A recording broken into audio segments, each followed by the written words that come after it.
Oi, sejam todos bem-vindos à Casa de Angélica. Hoje nós vamos ver o capítulo 10, Instruções dos Espíritos. E aqui é o perdão das ofensas, né? E é um depoimento de Simeão, Pedro, né? Um dos apóstolos, e de Paulo. Eu vou falar um pouquinho deles porque eu acho que não é à toa que eles estão nesse prefácio, né? Pedro conviveu com Jesus durante muito tempo. Ele dormia na casa de Pedro, comia. Então, Pedro teve uma convivência com Jesus muito de perto. Só que Pedro não tinha a sua fé muito forte, né? Tanto que ele precisou negar Jesus por 3 vezes para que a sua fé se agigantasse. E a partir daí, ele foi um dos pilares do cristianismo. E Paulo, a gente já conhece a história dele, né? Ele perseguia os cristãos, não era por falta de fé, ele acreditava realmente nisso. E depois que ele encontrou Jesus, ele também foi um dos maiores divulgadores do cristianismo. Então, se a gente pensar, foram 2 pessoas que se equivocaram, reconheceram o seu erro e se perdoaram. Não foi por isso que ficaram parados, eles continuaram a sua jornada e, por sinal, uma bela jornada, né? E é isso que a gente tem que fazer. Eu vou ler um pedacinho e a gente comenta. Quantas vezes perdoarei o meu irmão? Jesus, o justo por excelência, responde a Pedro: perdoarás, mas sem limites. Perdoarás cada ofensa, talvez quantas ela vos for feita. Ensinarás a teu irmãos esse esquecimento de si mesmo, que nos torna invulneráveis às agressões, aos maus tratos e às injúrias. Será doce e humilde de coração, não medindo jamais a mansuetude. E farás, enfim, para os outros o que deseja o que o Pai Celeste faça por ti. Não tem Ele de te perdoar sempre? E acaso o número de vezes que o seu perdão vem apagar as suas faltas? Ouvi, pois, essa resposta de Jesus e, como Pedro, aplicai-a a vós mesmos. Perdoai, usai a indulgência, sede caridosos, generosos e até mesmo pródigo ao vosso amor. Dai, porque o Senhor vos dará. Abaixai-vos, que o Senhor vos levantará. Humilhai-vos, que o Senhor vos fará sentar à sua direita. Se os seus atos vos prejudicaram pessoalmente, eis um motivo a mais para serdes indulgentes, porque o mérito do perdão é proporcional à gravidade do mal, e não haveria nenhum em pensar por ato os erros de vossos irmãos, se este apenas nos incomodasse de leve. Eu vou ler um pedacinho de Paulo também. Perdoar aos inimigos é pedir perdão para si mesmo. Perdoar os inimigos é pedir perdão para si mesmo. Perdoar os amigos é dar prova de amizade. Perdoar as ofensas é mostrar que se melhora. Perdoar, pois, meus amigos, para que Deus vos perdoe.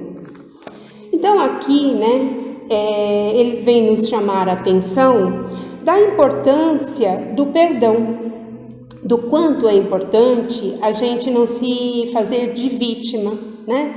E ficar parado. E que também nós não estamos acima do erro, nós também erramos. Por isso a gente quer o perdão para nós e nós temos que dar para o outro também. E por que é tão difícil a gente perdoar? Porque geralmente quem nos machuca, quem nos magoam, são pessoas próximas a nós, são pessoas que a gente tem muito amor, muito carinho. Por isso é tão difícil, né? A mágoa acaba ficando ali, né? Aquele sentimento de traição, de ter sido enganado, e isso dói muito. Mas a gente não pode se paralisar, porque se a gente ficar remoendo, né, vivendo o que aconteceu, isso vai fazendo um mal muito grande e vai tomando um volume também muito grande. Por isso a gente não pode estagnar. E a gente tem que pensar que perdoar não é questão de fraqueza, muito pelo contrário. Você tem que ter muita força, né? Muita coragem para olhar para o erro e entender, ter consciência dele, ou mesmo de alguém que te magoou, que te machucou, e perdoar, ou pedir perdão. E se a gente não faz isso, a gente vai criando uma sintonia, né, com o mal, e é daí que vem até os obsessores. Por quê? Porque essa pessoa desencarna com tanta raiva, com ódio, e vai ficar ligado a você.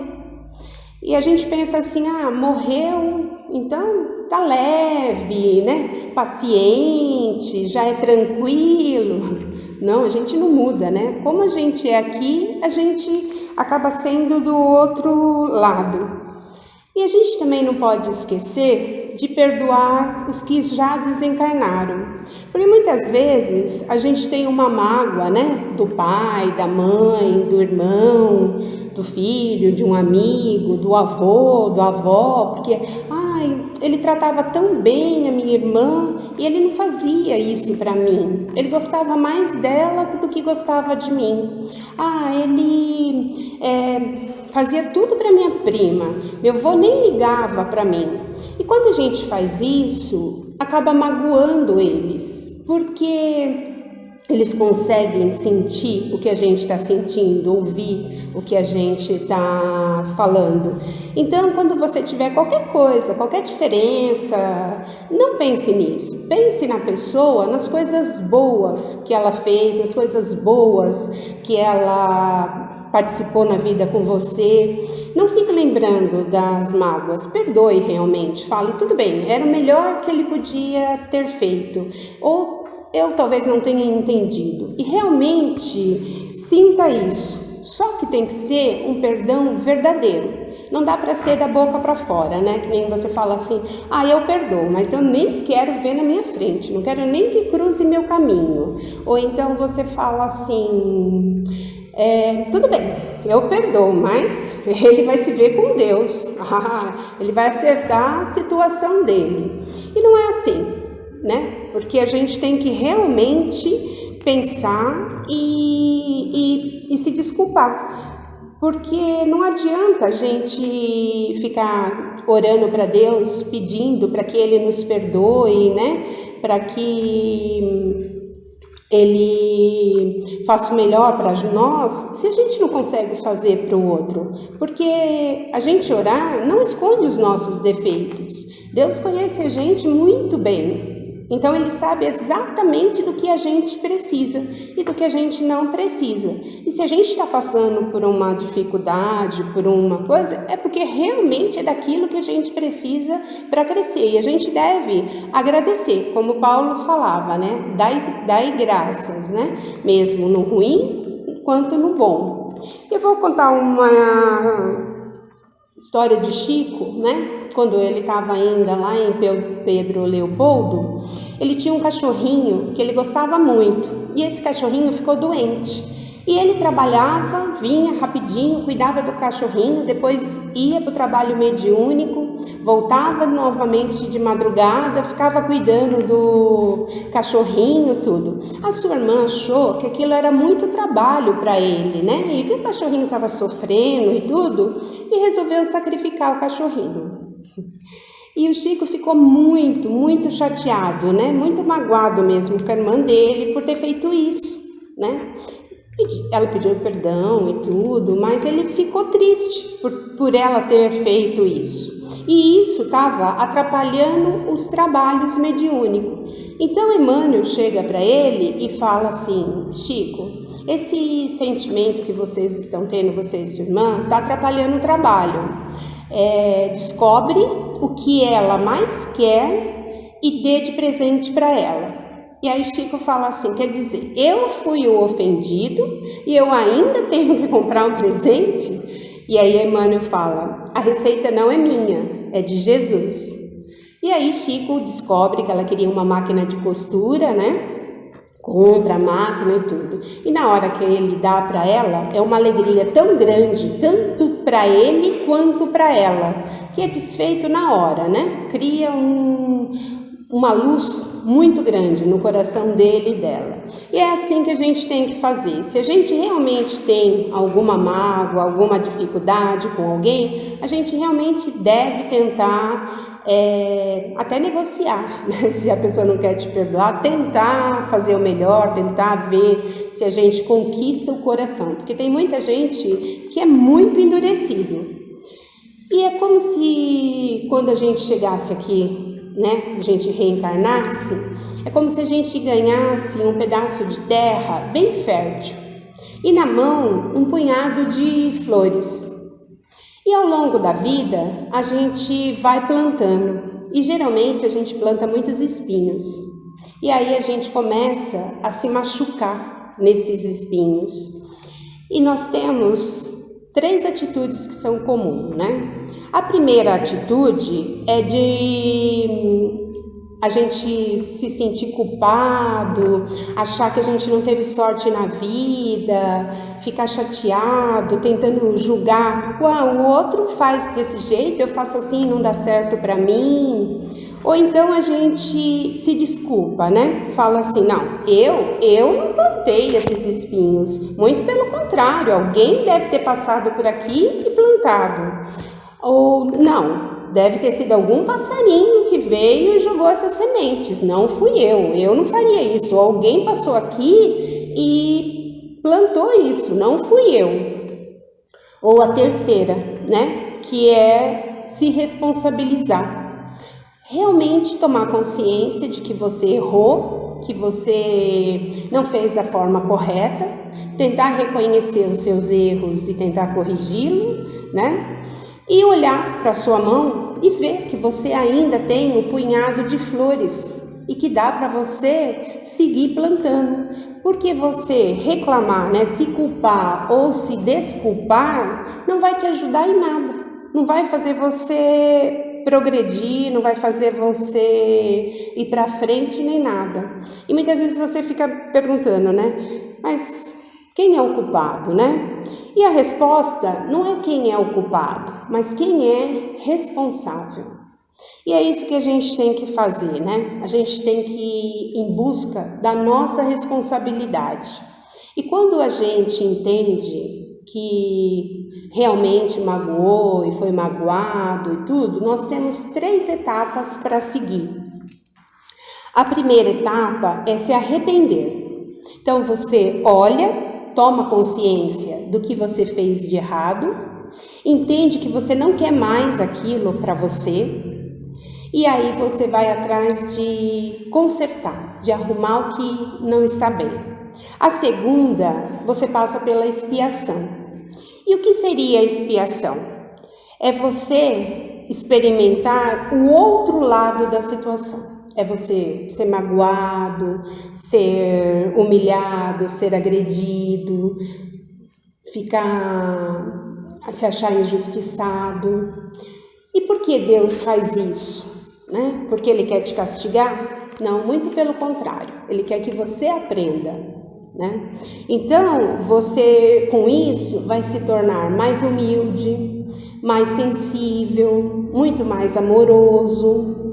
Você vai conseguir ter compaixão pelo outro. Então, quando você passa por um sofrimento, você consegue olhar o outro por um igual. Você consegue entender que ele também sofre, que também dói nele o que dói em você. Quando você tem compaixão, você consegue olhar uma pessoa passando por uma dificuldade e sentir a dor que ela está sentindo, se sensibilizar e ajudar ela a ser melhor. E a gente muitas vezes fica pensando, mas, né, eu vou perdoar por quê? Quando você perdoa, você está sendo justo com alguém que foi injusto com você. Nessa vida, porque você pode ter sido injusto com ela em outras vidas. Por isso a gente não pode se achar numa situação melhor que o outro. E quando a gente perdoa, você corrige o agressor, o que te ofendeu? Não. Muitas vezes não. Muitas vezes ele vai continuar ofendendo e muitas vezes ele vai ofender muitas outras pessoas. Então, se você pensar, qual o objetivo do perdão? O perdão tem o objetivo de curar o seu ódio, a sua mágoa, a sua tristeza. Ele quer estancar essa dor, esse sangramento que você está sentindo. Ele quer te dar o alívio, porque quando você perdoa, o alívio é seu. Você deixa de sentir aquela tristeza, aquela dor, aquele peso. Então, é bom para você. Eu vou ler mais um pedacinho aqui de Paulo e a gente volta a comentar. O verdadeiro perdão, o perdão cristão, é aquele que lança um véu sobre o passado. É o único que vos será levado em conta, pois Deus não se contenta com as aparências. Sonda a fundo dos corações e os mais secretos pensamentos, e não se satisfaz com palavras e simples fingimentos. O esquecimento completo e absoluto das ofensas é próprio das grandes almas. O rancor é sempre um sinal de baixeza e de inferioridade. Não esqueçais que o verdadeiro perdão se reconhece pelos atos, muito mais que pelas palavras. Então não adianta a gente só falar, a gente tem que sentir o que a gente está falando, né? O que nós estamos passando. E aí eu resolvi fazer uma coisinha um pouquinho ao contrário, né? Eu peguei aqui o que não é perdão. E aí eu coloquei assim, o perdão não é diminuir o erro. Quando alguém comete um erro e vai te pedir perdão e você fala assim, não foi nada, imagina, deixa pra lá, já passou, já foi. Não. Se não fosse nada, ele não precisaria te pedir perdão. E você não precisaria perdoar. Então não diminua isso. O perdão não permitir o erro. E você não deve realmente permitir o erro, porque muitas vezes a pessoa vem falar assim, você é meu amigo e tudo, e eu quero fazer tal coisa, e você não concorda, né? E aí, só porque ele é seu amigo e você não quer perder ele como amigo, você fala, não, tudo bem. Não. Ele, por exemplo, está falando mal de uma pessoa para você. Você não concorda? Você tem que realmente falar, olha, não faça assim. Não é certo, não é justo. Então, a gente não pode permitir o erro também no outro. O perdão não é confiar. Não, porque uma pessoa te traiu. Não significa que você perdoou ela, que ela não vai mais te trair.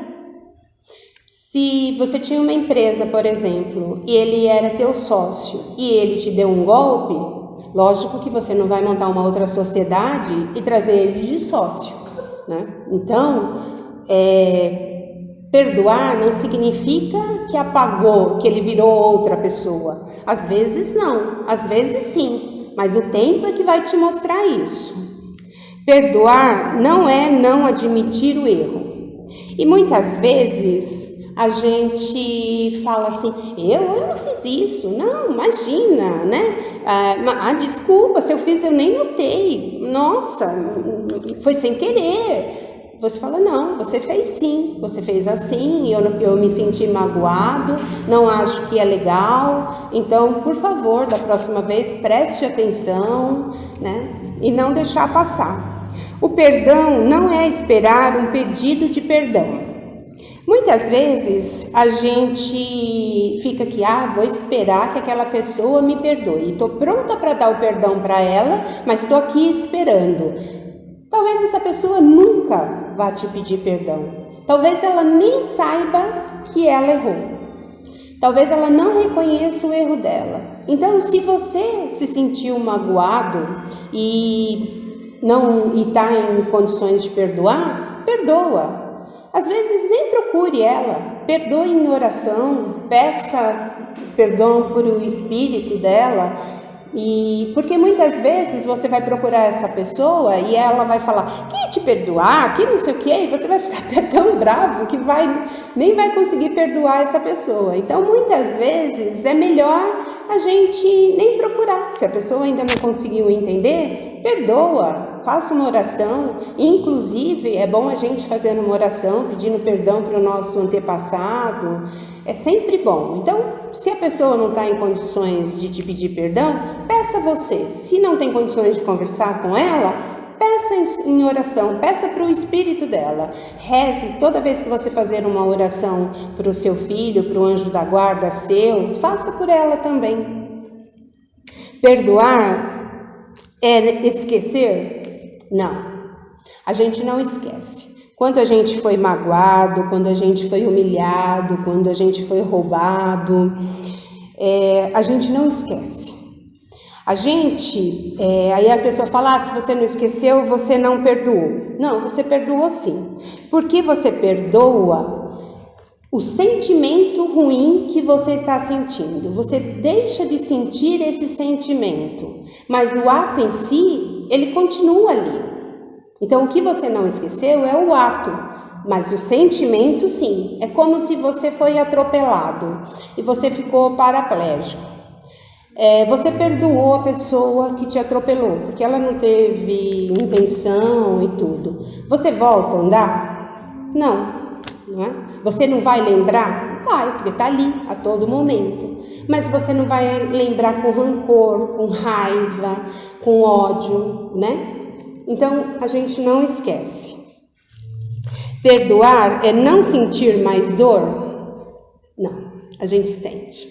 A gente sente dor porque quando nos magoa muito, quando pega lá no fundo, a gente sente sim muita dor. Às vezes de saudade, às vezes de vontade de estar com a pessoa. Porque o evento é que provoca a dor. O evento é que provoca, não é o sentimento. O sentimento já foi, você não tem raiva, você não tem rancor da pessoa que praticou aquele ato, mas o evento continua ali. Tem um caso bem conhecido dos pais que o filho foi assassinado e os pais perdoaram os assassinos, que inclusive era funcionário deles. Eles pararam de sentir dor? Não. Eles deram um grande passo, porque não deve ser fácil dar esse perdão, mas eles conseguiram. Eles pararam de sentir dor? Não. Então é isso, né? Perdoar é se reconciliar? Nem sempre. Porque reconciliar depende de duas pessoas, não depende só de você. E muitas vezes a pessoa não quer te perdoar, mas você sim quer perdoar a pessoa. Então você perdoa, e se a pessoa não te perdoar, tudo bem, tá tudo certo. Você vai seguir a sua vida e ela dela. Só que você vai seguir a sua vida muito mais leve, muito mais tranquilo, né? Não carregando mais esse peso. E aí eu estive pensando também que 10% dos acontecimentos na nossa vida é sem o nosso controle. 90% a nossa reação ao que nos acontece. Então, se a gente parar, e de reagir, a gente vai se melhorando aos poucos. É como, por exemplo, você tem uma reunião, aí você vai para o trabalho, Você levanta cedo, faz o café, chama seu filho para ir para a escola, se arruma, e aí quando você desce, você entra na cozinha e o seu filho vem com um copo de suco e derruba em você. Você tem duas reações, Uma é de xingar, e falar, poxa, você não enxerga o que você está fazendo, tal, e falar, tudo bem, vou me trocar, subir, se trocar e tudo bem. Ou você ficar muito nervoso, xingar, falar um monte de palavrão, discutir com seu filho, aí seu marido vai entrar, vai defender o filho, aí você vai discutir com o marido e todo mundo vai ficar de mal, todo mundo vai ficar de cara fechada, E não vai resolver nada, porque aí à noite você chega, cada um está por um lado, ninguém querendo falar com ninguém. Então a gente tem que pensar nisso, que 90% somos nós que provocamos. Então a gente pode parar, e ter consciência disso. Tem uma frase também que eu gosto, que é assim, se você quer ser feliz, um instante, vingue-se. Se você quer ser feliz, sempre perdoe. Então é isso. Jesus já deixou para a gente a oração, O Pai Nosso, que é tão conhecido, Então vamos lembrar disso e todo dia a gente fazer uma oração. Eu vou ler um pedacinho só, que é o final aqui do Pedro, que eu achei muito legal. Feliz aquele que pode dizer cada noite ao dormir: nada tenho contra o meu próximo. Então é isso. Quando a gente for dormir, vamos ver se a gente também não tem nada contra ninguém. E aí nós estamos no caminho. E é isso. Leia esse capítulo porque é um capítulo muito interessante. É um capítulo que exige da gente uma tomada de consciência, Então é importante que a gente leia. Até mais.